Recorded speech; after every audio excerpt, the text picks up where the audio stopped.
قالوا لنا زمان: العلم يبني بيوتا لا عماد لها. وقالوا لنا كمان: قف للمعلم يوفيه التبجيل، كاد المعلم أن يكون رسولا. وعلى الحيطان كتبوا: مدرستي نظيفة جميلة متطورة. بس الواقع اللي احنا شايفينه بيقول غير كده. المجتمع شايف ان التعليم في الفترة الأخيرة فيه مشاكل كتيرة جدا، والمنظومة كلها فيها مشاكل كتير، بس للأسف هو حمل جزء كبير قوي منه على المعلم. في لوم على المدرس ان هو مقصر في الناحية التعليمية، او ان هو بيهتم اكتر بمجال الدروس، او انه ما بيركزش شغل في فصله. لكن احنا هنقول ان كل مجال في الدنيا فيه الكويس وفيه الوحش، لا كل الناس وحشة ولا كل الناس كويسة. نبص نلاقي في وسائل الإعلام سواء مسلسلات وأفلام وبرامج كلها بتهاجم المدرس. المدرس إنسان، هو بس عليه ضغوط كتيرة، انه محتاج بس حد يشيل من عليه الضغوط ديت والمشاكل دي، بحيث ان هو يقدر يأدي دوره اللي هو عايز يأديه بشكل كويس. يعني انا بيتي بعيد من المدرسه كتير، وفي تعب شديد على بال ما اوصل المدرسه. انا لازم عندي بحر، بركب مركبه صغيره بكده بمجاديف كده.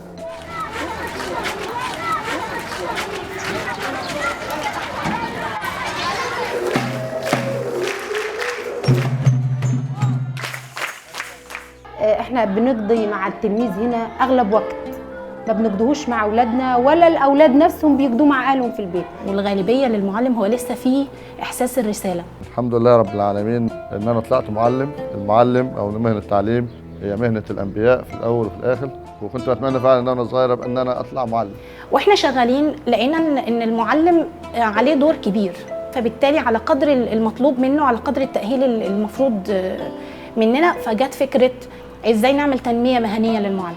في 2014 كان عندنا تخيل للمدرسة، الحلم اللي نفسنا نحققه في كل مدارس مصر. بدأنا بمدرسة تعلمني في الطلبية، وبعدين فكرنا نشتغل مع المعلمين، واكتشفنا إن في احتياج حقيقي لتدريب المعلمين والقائمين على العملية التعليمية، من معلمين أنشطة ومديرين وأخصائيين اجتماعيين. بدأنا في 6 محافظات: القاهرة والجيزة والمنيا وسوهاج والأقصر والفيوم. أهداف تدريبات علمني إن احنا نحاول نربط العلاقة زيادة ما بين الطالب والمدرس، مش بس العلاقة ما بين الطالب والمدرس، ما بين كل القائمين على العملية التعليمية. في الكتاب العربي، طب فين الواجب؟ مش قلت يا مامي عمي؟ ما انت عايز تتعلم ايه يا محمد؟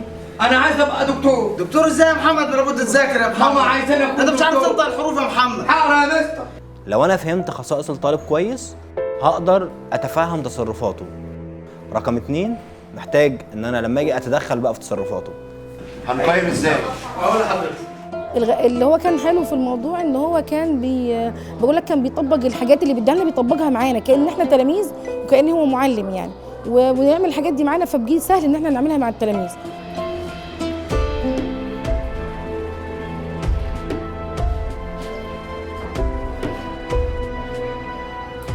لما انا اخش عليك الفصل والاقي الطالب هو اللي شغال، الطالب هو اللي بيشارك معاك جوه الفصل، الطالب هو اللي بيصنع خطة الدرس، وهو بيكون جزء شريك معاك في تبادل خبرات ما بينك وما بينه، هو ده التعلم النشط.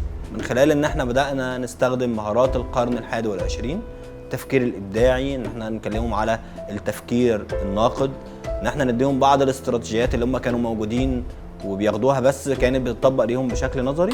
أعضاء الجهاز الهضمي يا سيادة القاضي، كنت وردة حلوة بيضة ومفحفحة، هجموا عليا زي الذئاب. هو مين؟ حضراتكم كنتوا بتشوفوه ده مسرحية عن أعضاء الجهاز الهضمي ومحاكمة أعضاء الجهاز الهضمي.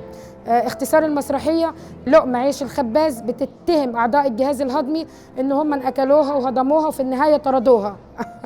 وحدة كبيرة ومش فاكرة ولا حاجة، وعندي زهايمر وعجزت، أنا مش عارفة اسمي الجملة. عموما هو أي درس بتشرح بطريقة سكتش أو مسرحية وكده بيلفت نظر التلاميذ وينتبهوا أكتر معايا أنا وبشرح، على أساس إن أنا عاملة دور حد عجوز، وهم يعني ده مخليهم بيضحكوا وباصين منتبهين ليا، ودول أولادي ودول أحفادي، وكأن أنا نسيت كل حاجة وهم بيعرفوني بنفسهم. فطبعا هي الوسيلة بس، مش عملية إن أنا أدخل الفصل وأشرح إيه الجهاز الهضمي وإيه مكوناته للعيال. كنت حابة أربط الدرس بشيء واقعي للعيل وشيء ملموس. هم كده هم اللي بيقولوا إيه هي أركان الجملة، وهم اللي بيقولوا إيه دور كل واحد فيهم، وفكرة إن هم يبقوا مجموعات دي بتخليهم متعاونين جدا. نحن عائلة الجملة. طبعا كان في استراتيجيز كتيرة الواحد ما كانش بيستعملها بصراحة في الفصل. فلا فرق معايا لما رجعت المدرسة، لدرجة ان في اول يوم رجعت فيه الولاد قالوا لي النهارده اجمل حصة ليك يا مس.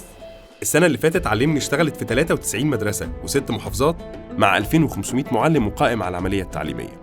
السنة دي هنشتغل مع 145 مدرسة في 7 محافظات، بنهدف إن احنا نوصل ل 5000 معلم وتأثيرنا يوصل لأكتر من 60,000 طالب على مستوى الجمهورية.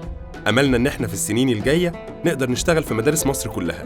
صراحة بعد التدريب لا أرجع فيها الحماس تاني والنشاط تاني، إني مهما يبلغ سنك أو مهما تكون من عمرك أنت ممكن تبدع وتشتغل وأنت مبدع في الفعل، بس الإبداع ده بيبقى جواك، محتاج حاجة تحركه.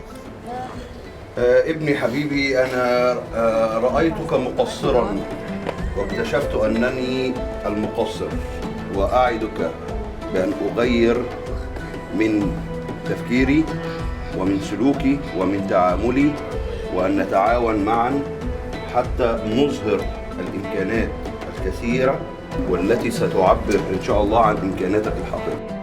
ان شاء الله في امل، مبادرة علمني ادتنا امل، لازم في امل، بس ايه محتاج نفس طويل.